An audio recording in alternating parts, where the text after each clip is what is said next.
Hello everyone. Welcome into the show.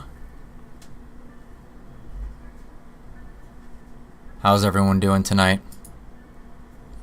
How's everyone doing? Fresh off of getting back from watching the She Believes Cup match. USA wins 2-1 over Japan in the semifinal, moving on to the final of this international friendly, because it's not a FIFA sanctioned tournament, so there's that. Even so, they played a hard game. Anyway, we're not here to talk about that. We're here to talk about an amazing win Atlanta United had. And what I'm referring to is the draw on the road against New York City FC. I'm calling draws on the road now wins, because that's how I'm going to reframe things from now on. Because MLS away draws with the way we play away, yeah, I'm going to call that a W. Points are points. So, there's a lot to get into about this match. There's quite a bit. There's some ups and some downs all around. And luckily, I got my buddy AJ here to help me out with that. AJ, how you doing? Man, you were spinning words like a wordsmith right now. It is wow. I'm impressed, man. But it is a good day. It is a good day. I think our first point on the road. U.S. women's national team doing well. My other team also top of the table. Ain't a bad day. So, whole day of soccer or football, and definitely a lot to get into. But first of all, shouts out to our Patreon members and those at the highest tier. Much love to you guys, and the ones at the higher tiers get first dibs on getting on, and so later on, Drew will be getting his first dibs by being first. But let's get into this reaction here, because it's in terms of entertainment. I wouldn't quite call that entertainment in some senses of a good match to watch. Very heart and mouth for a lot of moments, but Brad Guzan, man, penalty aside, stood on his head. I mean, he has just turned back the years. It's insane. And then he got his first MLS assist, hockey assist, little secondary assist. But man, that's what a day to get it. His 269th match of his MLS career, and he gets his first assist. It's just a really crucial save as well late in the match, off the post. I mean, he's doing bits this season. It's kind of insane. It's like, I'm not sure we've seen him perform this well, even in the 2018 championship year. I don't know if he was doing this well. It's kind of nuts. I agree. I don't know who this man is and what they've done with Brad Guzan. Exactly. It's there's an alien possessing him right now. I don't know. Maybe they're just injecting him with adrenochrome or something. But this is just out of the norm. What is that? We're not getting into it. We're not going to get into that. But anyway, I mean, how did you find the kind of the general play? Was it what you prefer to watch? Not really. I mean, so let's get like a few assumptions out of the way. I'm just gonna pull up the stats from this game as well while we're talking. But let's get a few assumptions out of the way. One being that New York City is a bad team. They're in 14th. They're not very good right now. Their striker, although he's Algerian and I like Algerian players, is not doing very well. And that man cannot hit a barn with like anything. Like he basically, I messed up the metaphor, but it's that man cannot put the ball in the back of the net. He's pretty dire. Like, yeah, and you could say the same for the entire team. They are. I said in the chat today, it's like watching an entire team of Derek Etienne Juniors try to play against you. God, yeah. We'll get to that. But we'll get to the Derek Etienne bit. But how many shots went into? It wasn't even row Z, as people like to say in England. It was row AA, BB. Like, it was far. Yeah, I mean, it was like you could almost say it hit like almost every row there was out there. Instead of how far, it was like how many can you hit? Yeah, because there were a lot of shots this match. Let's be real. Let's talk about that. Let's inform that with some stats. We have 23 shots from New York City. 23 shots. 18 from Atlanta. Only 3 were on target for New York City. 6 were on target for us. It was a little bit better. Yeah. 33% shot accuracy is not the worst. It's not good, but it's not the worst. Yes. Obviously, New York City. Wow. Yeah, that's oh my God. They had 7 corner kicks to our 5. We had 2 offsides to their 1. We had 13 they had 13 fouls to our 11. They had 3 yellow cards. We had 1. We had 13 free kicks. They had 11. Throw-ins doesn't really matter. Goal kicks doesn't matter. We had 4 big chances. They had 2. They hit the woodwork twice. Shots from them that were inside the box were 16. Shots from outside the box was 7. Yeah, they had 5 saves. We only had 2, but boy were those big. And so we had a .51 goals prevented, and they had a almost 2, which is a 1.96.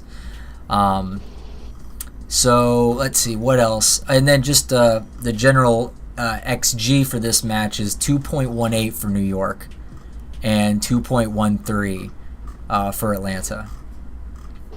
Yeah, so it pretty much was a very even match to most stats, except for the shots inside the box and the shots in general.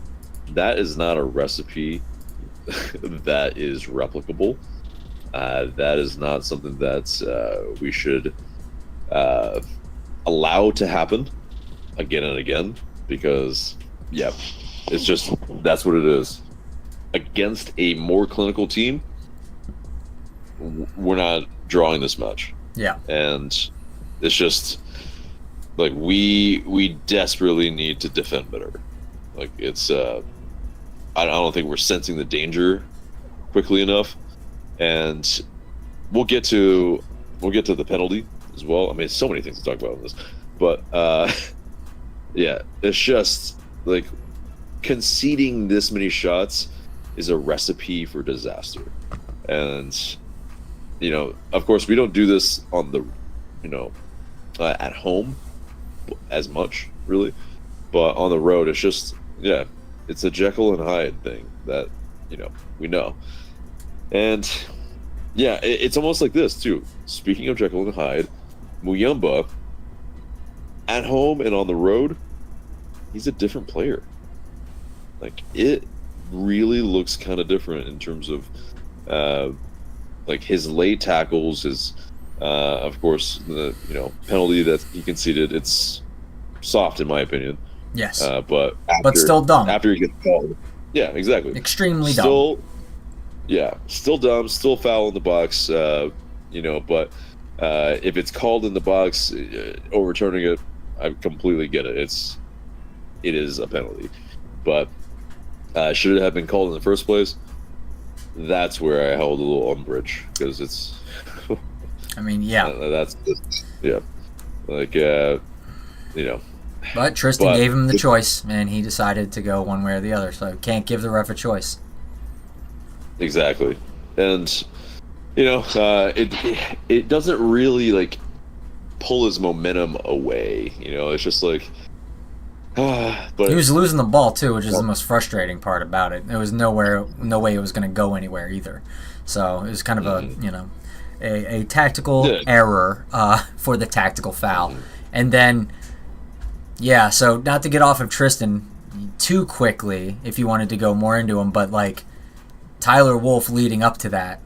I mean, what was his gameplay today? That was abysmal. Mm. Uh, I mean, I think he got in some good scoring positions, and I mean, it wasn't completely dire, but yeah, he got hooked early. Um, but and I think defensively he did some work, but yeah, it wasn't his best No. performance. I mean, pretty But, much every time he touched the ball, either we lost the ball, the play died, or something unimaginably horrible happened. So that's why I'm like, this was a very poor performance, and I think it was reflected in the fact that he was subbed off. mhm. And I think this is something that we know about Tyler Wolf is that he's a little bit more of that kind of second striker, kind of like poacher, like winger that can retain the ball, not so much. A winger that can help in build-up play, not so much. And so it's one of those things that's why in our match preview we were thinking, okay, if Silva can start, he should start. But unfortunately, he was, of course, out with an adductor, and hopefully he can recover very soon. But yeah, also, with Yorgos Giacomakis out, this made it a very strange match. But okay. Before we get into that, anybody in the chat saying some stuff? Yeah, let's check it out. Let's dive in. So, Drew says we actually have a decent backup striker. It's amazing. Yeah, I mean, it looks like that might be the case. I'm interested in entertaining arguments for that. Right, and let's talk about that because Okay. I think that's a perfect segue for that because pretty much that's what I was trying to get to is that Yorgos Giacomakis out, Jamal Thiaré in. He, I think he did a decent enough job. There wasn't a lot of hold up play. There wasn't a lot of, I don't think he had too many touches really, but he was pressing decently. He had a decent match. The goal, I think, always kind of makes it look like, oh yeah, he had a good match and all that. It's like, okay, yeah, no, he has some room for improvement there, but the header is a great header.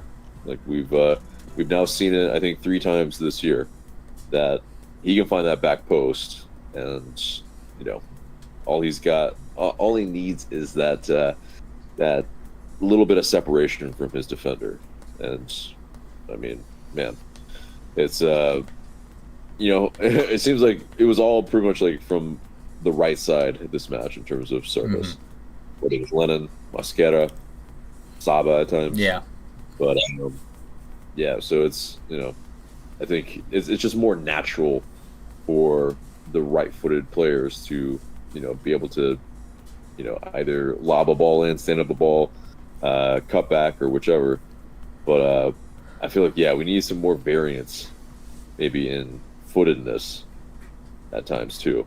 Like I think we're lacking that because Caleb Wiley, not so much is he a crosser of the ball. Yeah. And I think we're looking at where if you look at kind of how the like in terms of which side we attacked on, I think it's you'll probably see that, and it's And Zonde likes to cut in too. He doesn't like to cross it as much. Yeah, exactly. So it's like it's skewed way more towards the right, and so overloaded there. But yeah, I mean, Thiaré, he does it again, man. Like it's 3 goals in 2 matches. He really only scored 1, or no, he didn't score last year, rather.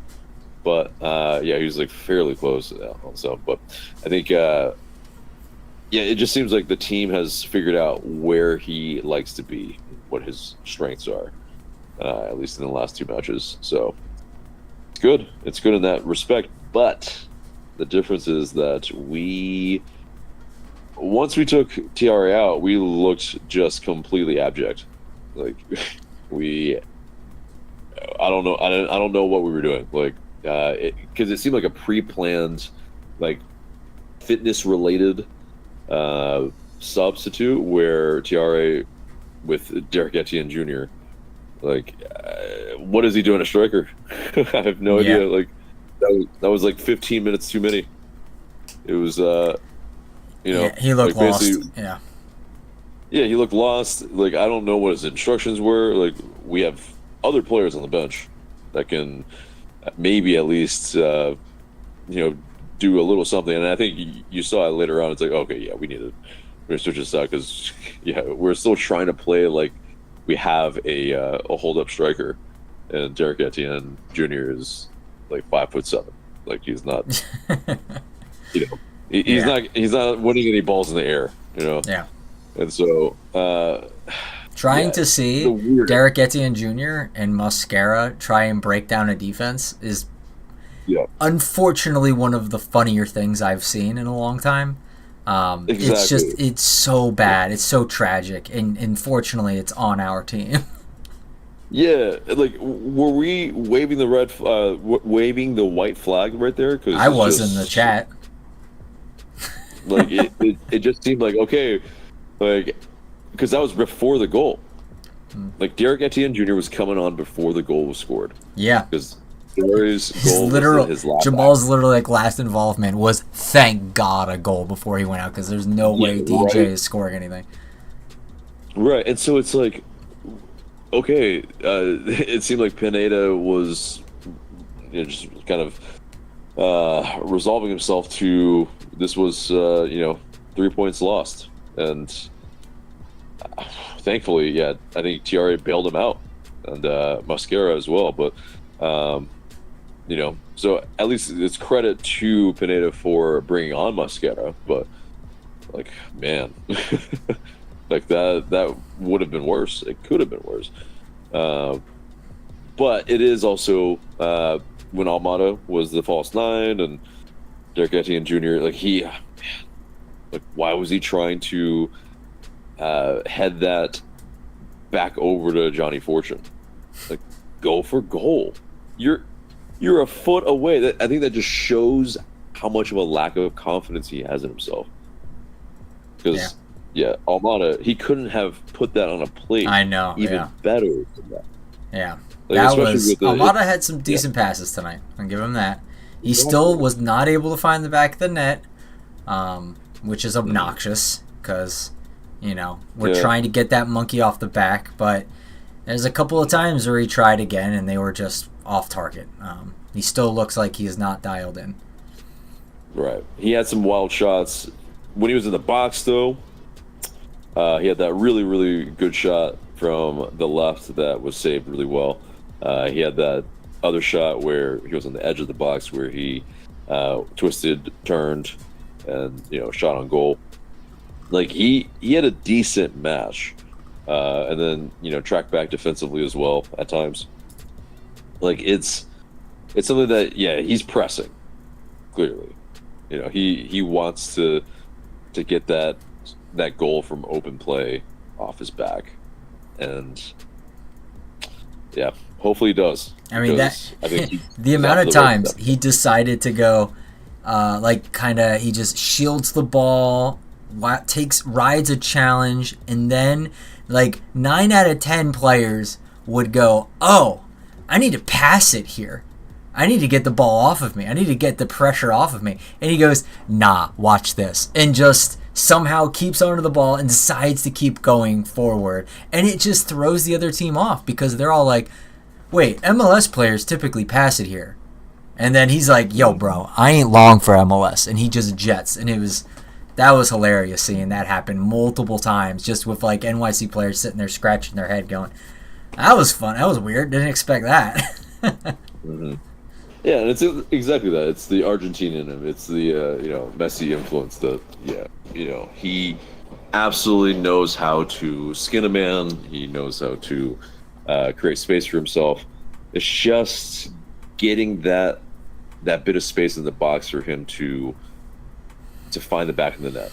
and he almost did. Almost did this match. There's a lot of almost dids in these games. It's starting to get a little tired. It's fair. That is fair. But yeah, let's get into some of the chat maybe, and our first guest. All right, let me just finish up on that.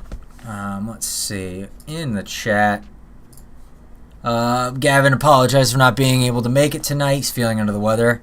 Well, thank you, sir. You will be missed tonight, but you will be back on for the Philadelphia match for sure. Gavin also, did you see this as a draw that feels like a loss or a win? And I think in the beginning, if you were here for that, I definitely said it's a win. Yeah, blah, blah, blah, blah. And talking to each other. Okay, and now we have Drew on. Drew, how are you doing? Welcome, welcome.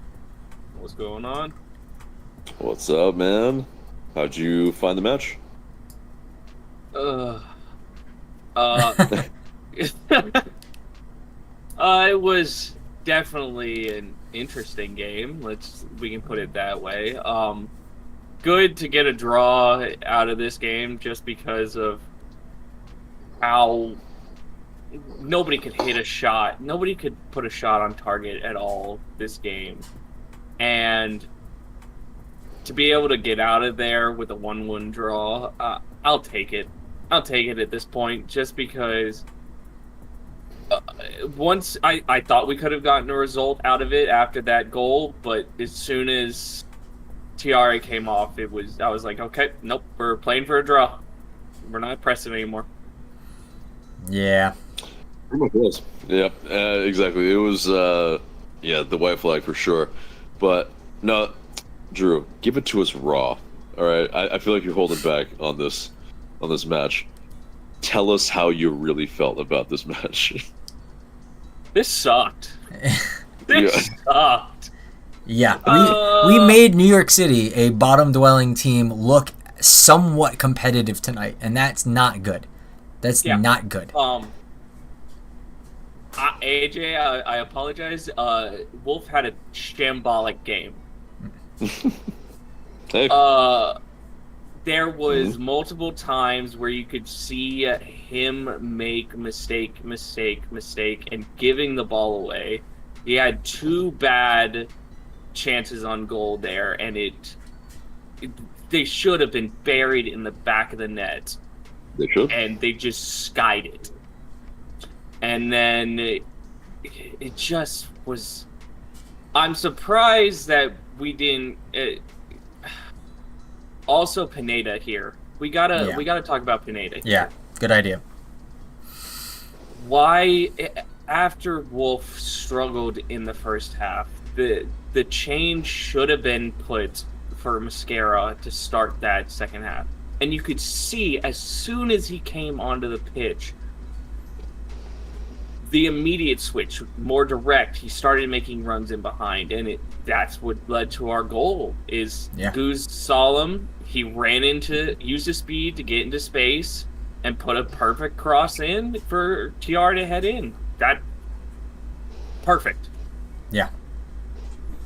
Also, the substitutions here. I don't know if we all caught at the end of the game Derek Williams basically playing striker because he couldn't move because he was hurt. Mm-hmm. Why are we just... we got to utilize our subs a little bit better there. I get you're trying to bring on Etienne for Thiaré for, fitness reasons, but why don't you combine that with the Fortune substitute? You then have one more window for anything else. Bring in another defender. Bring in another striker or change out something in case something happens. I just felt like that was a very risky decision there. Naive. Yeah. It's because it is that Williams. It's a great point. We didn't touch on that yet. He had one leg pretty much, and it was also. I mean, I felt like it was in the last 5 minutes. It was just all NYC, and we were hanging on for dear life. And I mean, yeah, it was squeaky bum time. Like it was, yeah. Ooh, like I don't know how at times we got away with it, because they pinballed it in our box. Like that's how they got so many shots in the box, because it was just like one sequence had like 3 or 4 shots, and it's like, holy crap, like how do we get away with that? And it's just that it's like, that is not sustainable. Like if, and you know, some people are just like, okay, yeah, you know, a lot of Pineda apologists that are very much just like, yeah, so you know, he's got tactics, you know, yeah, you see that he is doing something with tactics. Like I would hope any coach in MLS has some tactics, but I think it's pretty glaring that the issues at hand here are pretty apparent. Like this is his going on 3rd year, right? So it's like the fact that he still makes some substitutions that you know, really don't really add too much to a match. In fact, even just like makes it where we look really much worse.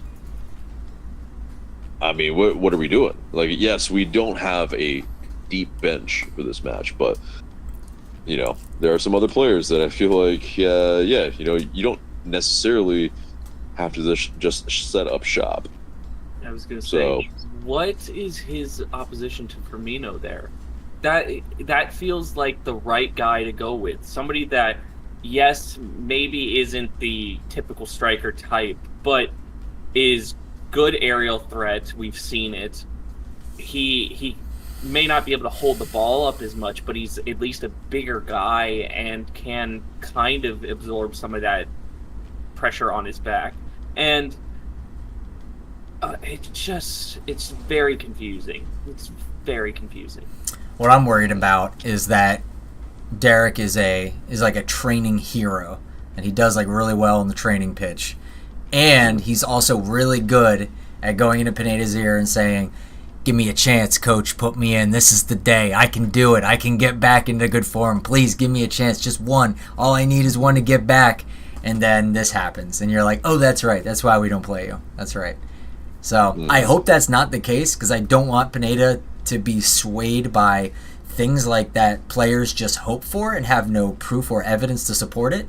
That, because, you know, then you'll be going left, right, and center all over the place, getting tugged around. So hopefully there is some kind of strategy at play here, but it's hard to find it.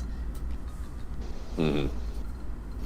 Yeah, no, that's a great point, Michael, because yeah, there are those people that are squeaky wheels, and it's yeah, like, whew. I mean, he's definitely, I mean, he's a player that, sure, in theory, can stand in some different positions, but boy, like I am not sure what he does when he's on the pitch, because yeah, I mean, he did get into some of those positions.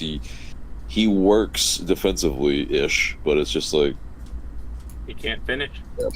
He can't finish. He doesn't have the final ball, at least in Atlanta anyway.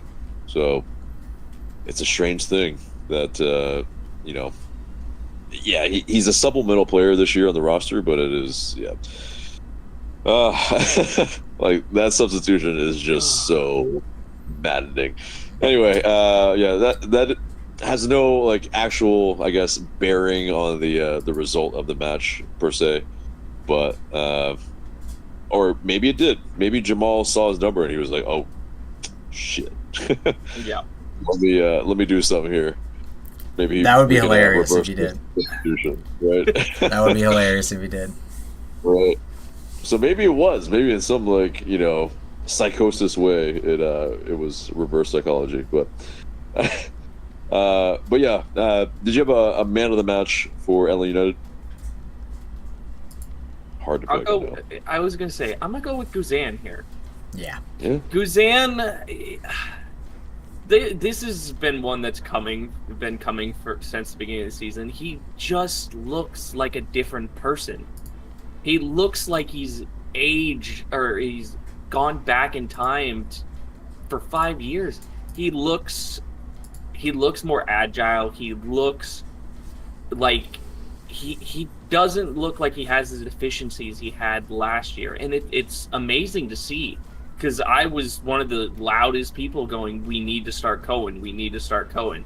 And now I'm just like, okay, I'm just going to Goose, go. Yeah. You until you prove otherwise, go. Yeah, Cohen who? What? Exactly. Mm-hmm. And yeah, no, this is a great problem to have for Atlanta United. It's like, I don't, like, honestly, I don't care who starts. Like, it's what's best for Atlanta United. And if he's saving really ridiculous shots, great. Fantastic. You know what? For... This is an interesting question. I wonder if all it took for Brad was to have competition, like real competition at his position. And maybe that the front office noticed that and went, with Garth Lagerway here, we should do something about that, and this will improve things dramatically. That's a masterclass, in my opinion, of being able to diagnose that and be like, here's the solution. Bing, bang, boom. All of a sudden, Brad Guzan is back to what he's used to doing. Before that, we had a front office who's like, we're going to get, Diop, Westberg, something, and then they don't challenge him. They don't really challenge him at all. And he just kind of rests on his laurels or something. I don't know. But, people also said, like, well, last season he was still coming back off of, like, injury, and it takes a year, and now he's fully back, so that's why he's better now. But, this is, like you said, almost doing better than, like, 2018. Like, there isn't a lot of daylight between the two. It's impressive so far. I wonder how long he can keep it up, but so far I'm here for it. Right, that's the question. That, and luckily it's at the goalkeeper position, so, it's not like fatigue will set in. Only thing I think will set in is maybe if it's complacency. So yeah, or if he cha-chas real smooth backwards and rips his ACL again, or Achilles. Okay. Hey, I was at that game. Yeah. I'm just saying it doesn't take a lot for him to go down. Yeah, dude, and plus you put some flavor on that, dude. Like, man, jeez, dude. How do you think I feel? I don't like it. How do you think I feel? I was at the Goose game, and then the next game after that, it was the Miles injury. So you're the problem. Is what you're saying. I was convinced for yeah. Dang. I'm sure you've been to some wins. And I have. But that one was murder. Yeah, they'll do something psychologically probably, but yeah. So Mehul Patel says Brad motherfucking Guzan showed out tonight, and June Boulen says hello from Penfield, New York. Hello. Right. And Gavin says I'm still shocked we didn't say bye to Derek Etienne Jr. in the off season. Reminder, we did not have a... I know, yeah, we did not... someone found... what's his name? Oh my god, what's his name? Barry. Yeah, someone found Barry, so... there's a chance. Well, I would say that, but Barry made a lot less money than Etienne. That's true. That's the issue. That's true. Yeah, and that is the main thing. Well, I think his money is a little shorter now in terms of that because... and Barry scored more goals. He did. Jeez. Somehow. Yeah, no, this is... I know, it's on the territory of this now, unfortunately. Like, Derek Etienne seems like a great guy. Like, I don't want to... Yeah, of course. His character, But him as a player for LA United, man, he's on the cusp of cult status like Kubo Torres. Yeah, like Mount Rushmore of our worst signings kind of guy. Yeah, like Jurgen Damm. You don't want to be in the same sentence with Jurgen Damm, but you're getting there. You're really close. Yeah, so hopefully he starts performing because I don't want to slag off the guy, but it's just like, man, like Like it's making it's harsh, but it's ruining our night. Yeah, Like, it was. it really is. Like when we see him, it's just like, oh man, like it's like What We Do in the Shadows. I don't know if you guys watched that show. Great show. But there's the energy vampire. Like he's that guy. Colin Robinson.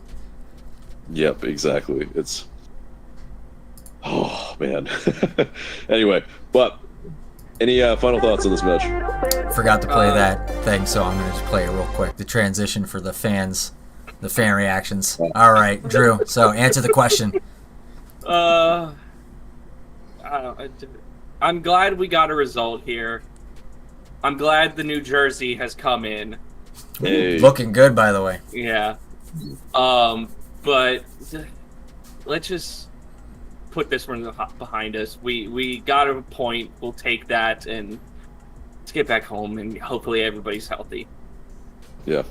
Perfect. Because it's this like, man, we're just hoping for more like entertainment value from these away matches because it's tough. It's really tough. Like, hey, on, like I said in the chat, you know, at least now we have some precedent to not write off every away match going forward as just an automatic L without even watching. So, hey, now you can tune in and you might see it at least a draw. Right, exactly. We're making way roads. Yeah. We're progressing. Yeah. Just closer. Yeah, playing golf, closer to the hole each hit. Exactly. We're tapping it in. Mm-hmm. But all right. Well, Drew, pleasure as always. Thanks for stopping by. See you. Good night, guys. Good night. Thank you. You too. All right, guys, get your comments from this game, and trust me, there's things to talk about. So please throw some things in the chat for us to discuss because there was a lot going on, and I know we didn't cover it all yet because there was a lot going on. Yeah. So let me get our next guest going in, and then while we're waiting on that, let's see. I'm going to look at a couple more of the stats. I want to look at midfield stuff real quick. So they had way more passes than us, 422 to our 378. Their accuracy was 81. Ours was 76. That's pretty low for us in terms of accuracy. We had more long balls. We had way more long balls. We attempted 79 long balls. They attempted 48 only. But we did only get 46% of those completed to their 42%. So we attempted a heck of a lot more, and we won more than they did. But it's because we tried a heck of a lot more and failed a heck of a lot more. Mm-hmm. It seems like that's our strategy this season is to be a little bit more Route One, a little bit more direct. And I mean, at times it's been effective because, yeah, we essentially we're playing like a Stoke City, like the famous type of Route One type of team that. But we just aren't that strong defensively. And so, it's kind of interesting in that sense how we're actually doing things at the moment. But, there are some moments, of course, that we are able to play intricately with some combination play and all that. But it's the thing sometimes where I think the majority of our goals are scored in this fashion so far. Small sample size. But. Yeah. All right. We got Niall coming in hot. Let me change your nameplate for you, Niall, so it doesn't say Drew anymore. Mm-hmm. Well, the art behind you. Look at that. What's going on? Show us. Give it a little tour. What's going on? Oh, this is just my dining room area. Very nice. Okay. Very nice. So, Niall, what did you think of the game tonight? I'm mad about the penalty. I'll say that. I thought it was a very stupid decision, especially since. Well, first of all, I thought I should say this. I thought it was very stupid that Wolf gave the ball away. First of all, you're playing that well, and then you make a mistake like that. Like really, like if New York didn't, if we didn't give that penalty to New York, I think we could have gotten away with the win here. 100%. There's no way New York City is scoring out of the run of play. Yeah. There's just no way. There's no way, right? Like, this was probably one of our best chances to get a win on the road, but we couldn't get it. Because we shot ourselves in the foot. I said this in the chat. I was being a little hyperbolic that not only did we shoot ourselves in the foot, but it's more like we shot a proton torpedo into a narrow exhaust shaft in our own Death Star. That's how, like, they had the tiniest opportunity and chance to score. Because there's no scoring from the run of play, they weren't going to score on their own. We had to literally give them an open net, essentially. And what did we do? We gave them their one chance to actually score. And that was a penalty we gifted them. We lended them a lifeline and salvaged them a point for them. We didn't have to do that. It was completely optional, self-inflicted. It was maddening watching that. Michael, you're such a geek. I love it. No, but he is right. I mean, we did shoot ourselves in the foot. I mean, for that, we had nobody really to blame but ourselves.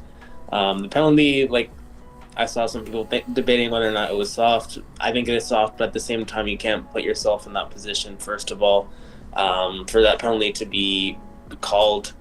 So I thought that part was frustrating. I thought, though, that it was good to get a point, though, at least, because it could have been a lot worse.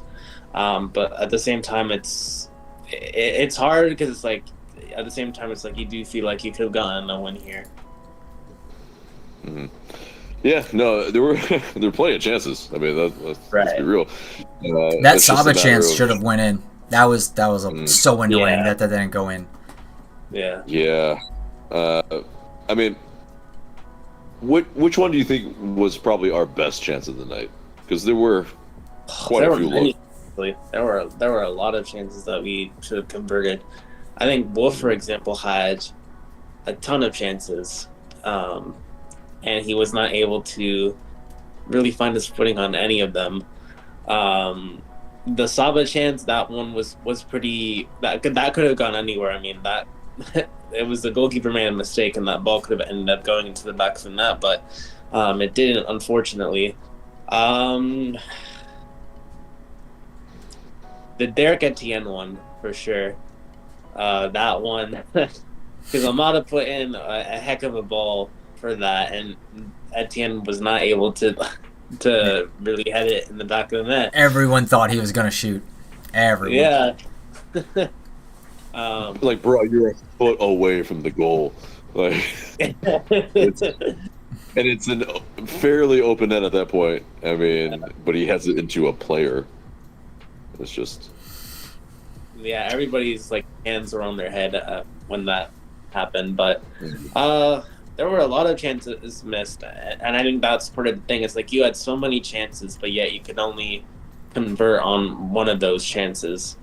It just sounds a lot like 2023, for example, or 2022 Atlanta United, in a sense, where it's like you shoot yourselves in the foot, but then you're somehow able to come back and salvage a point. That's true. That is very true. It's reminiscent of that in a very sour way. Right. Mm-hmm.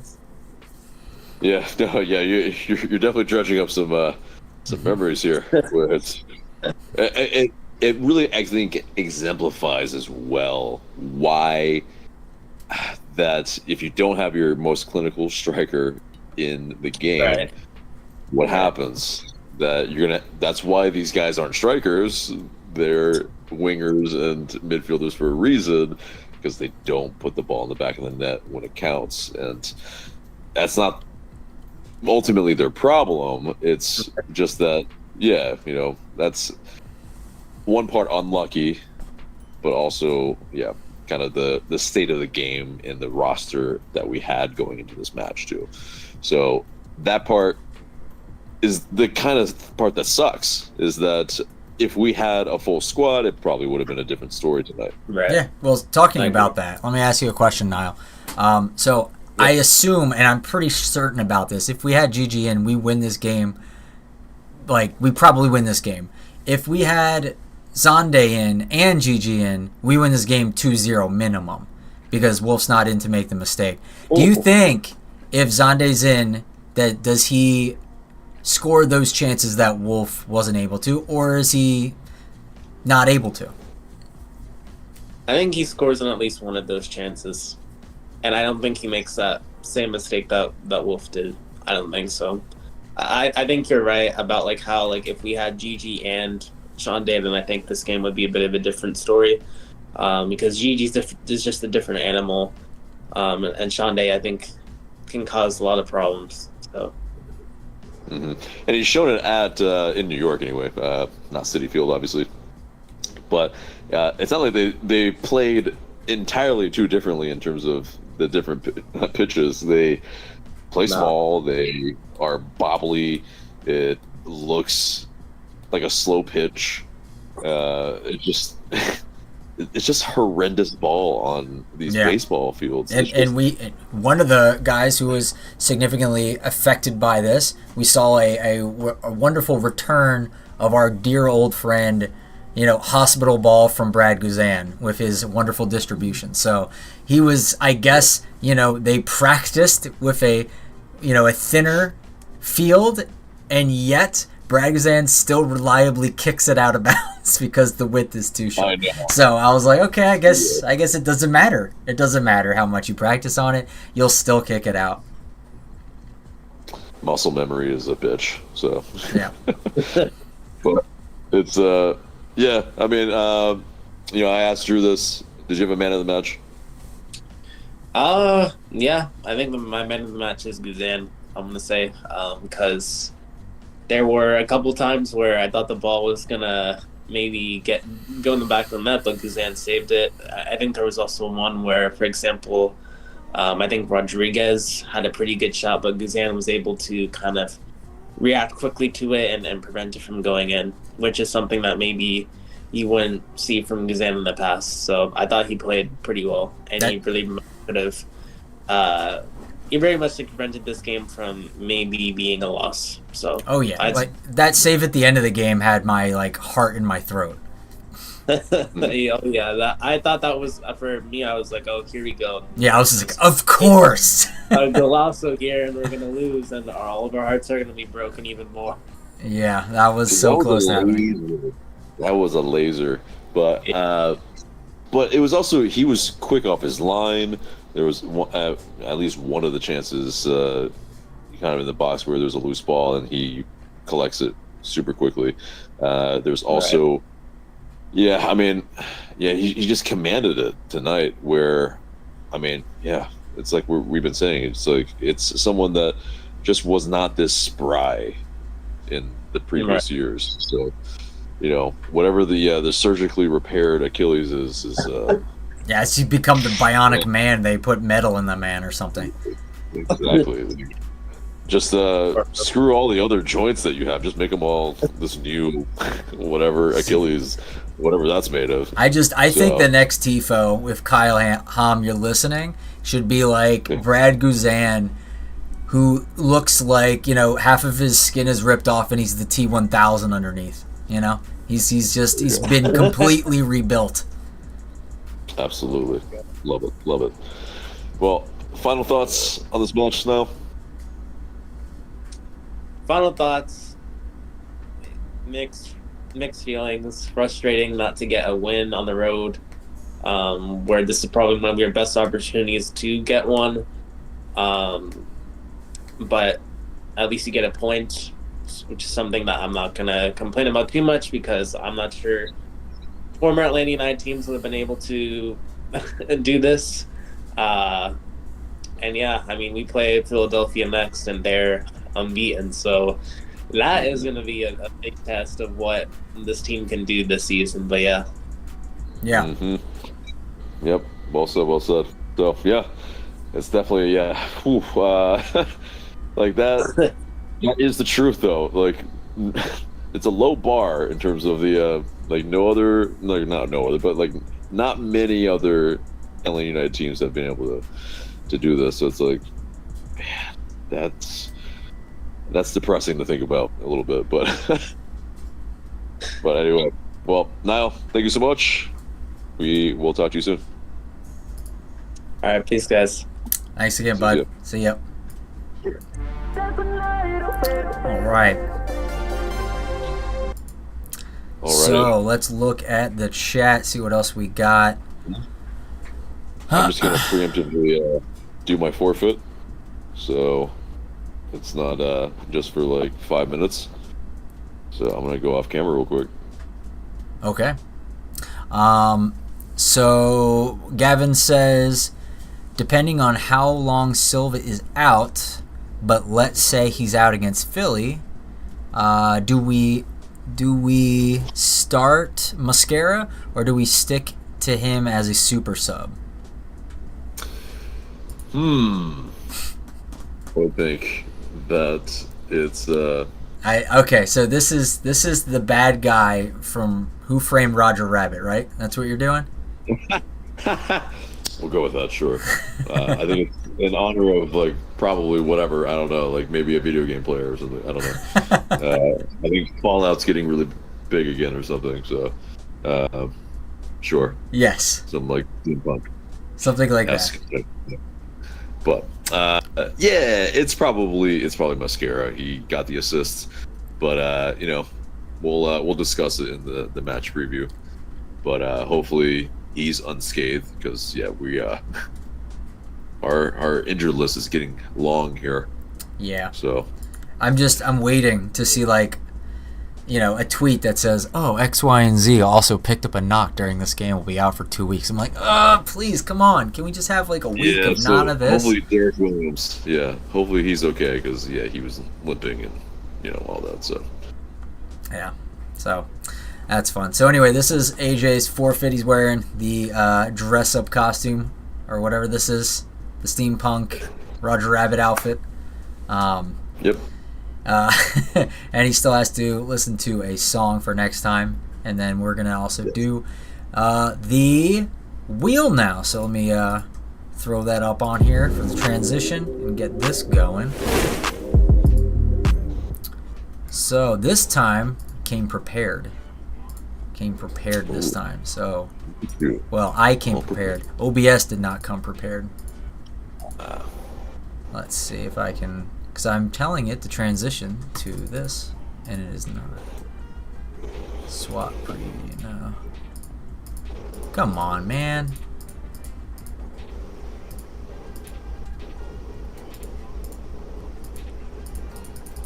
Well, Okay. I'll kill some time here. Yeah, And, please. Because this thing is just, I don't know why the transition button just decides not to work on this. Yeah, but I think it's this was not our sternest test, and Philadelphia being undefeated on the road will definitely prove to be a bigger challenge. They're not they're undefeated, but it's not something that's like they're storming the league or anything.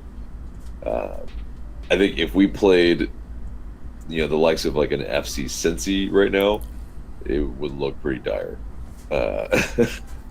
But there, and it also depends if we play it on the road at home. But at home, they've also showed that they at our house they weren't really that intimidated.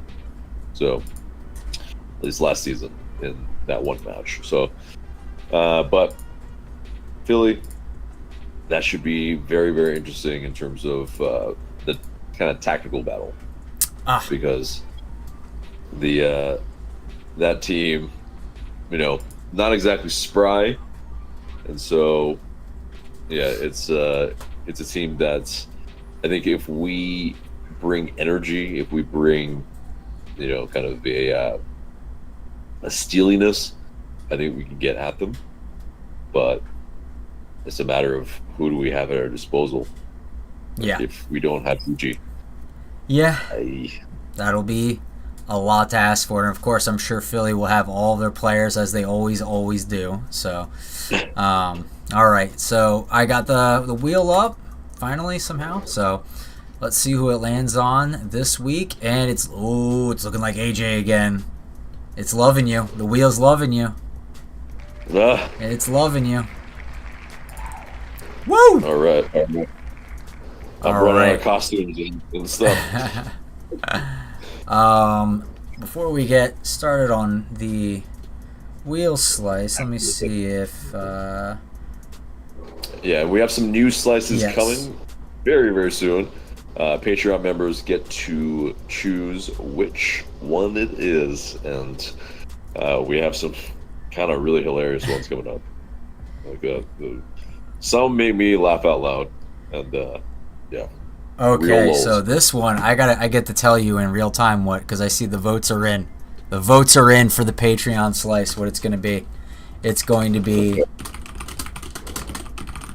It's Yoda voice for 5 minutes during an episode, during a live stream. So you have to attempt to do a Yoda voice for 5 minutes during a live stream, which will be a forever amount of time. That's a long time, Yes. especially to talk footy in that voice is probably hard. I mean, you can talk like Star Wars in that voice, but like footy in that voice. Dude, if that lands, that's gonna make for some funny stuff, because you're just trying to hit like these analytical hype notes, and then it's just gonna sound ridiculous because you have to say it like backwards with like the antecedent first. It's just gonna be, Right. All right, so anyway, we got Soccer Skill Challenge, Spicy Challenge, Dressing of the Stream, and the new one added in is Dance Video, where the person will have to film themselves doing a short dance, like a TikTok, like the youngs call it, and then that will be what that one is, and then the Yoda voice one. So let's see, without further ado, what AJ has to do.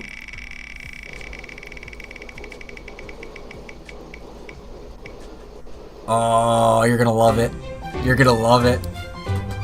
Guess what it is? The Yoda voice? No, it's Dance Video. Even better. AJ loves to dance. Okay. AJ loves to dance, and you'll see it. You'll see it when we get that video for you. Hey, you can combine it. You can combine it with your other forfeit. You can listen to a terrible song and then do a dance to it. Oh no. I mean, hey, if you take too long to do these forfeits, they start to combine into a super forfeit, so you gotta look out. Oh, Jesus. Yeah. Now dread has actually set in. Oh yeah, so that'll be fun. Let's see if you have any reactions to these. So Alex Winberg, thanks for coming in. He says, I say give Firmino another chance even if it's on the wing. I mean, at this point, I don't hate it. I mean, with the way some of these players are playing, who knows? You know, Wolf is really fallen out of favor with me after this game, but I believe based on his other performances, hopefully this is an outlier. Gavin says AJ's drip goes unreasonably hard. I agree. He also says we will beat Philadelphia, but it'll be close, and I hope it lands on the Yoda one. Can't wait for AJ to shake it. All right. So I agree. That'll be fun to see. Yeah, so we will be, for patrons, if you want to sign up, you will be able to have your voice heard to pick some of these wonderful forfeits for us to do. So if you want to see it get done, like AJ speaking in a Yoda voice for 5 minutes, just get on there and hit vote. So appreciate you guys for doing that, and I'm sure the dance video and when the Yoda one hopefully gets hit, you will enjoy it. Indeed. Well, all right. Well, that was the wheel forfeit, and that is pretty much the video there and there then, huh? Because nothing else in the chat, right? No, nothing else. Okay. Well, guys, everyone, thank you for your company. And yes, a good result overall. We'll take it, move on to the next match. But yeah, much love to everybody. Remember to like, comment, share, subscribe. That's Michael. I'm AJ. We will see you in the next video. Thank you so much for watching.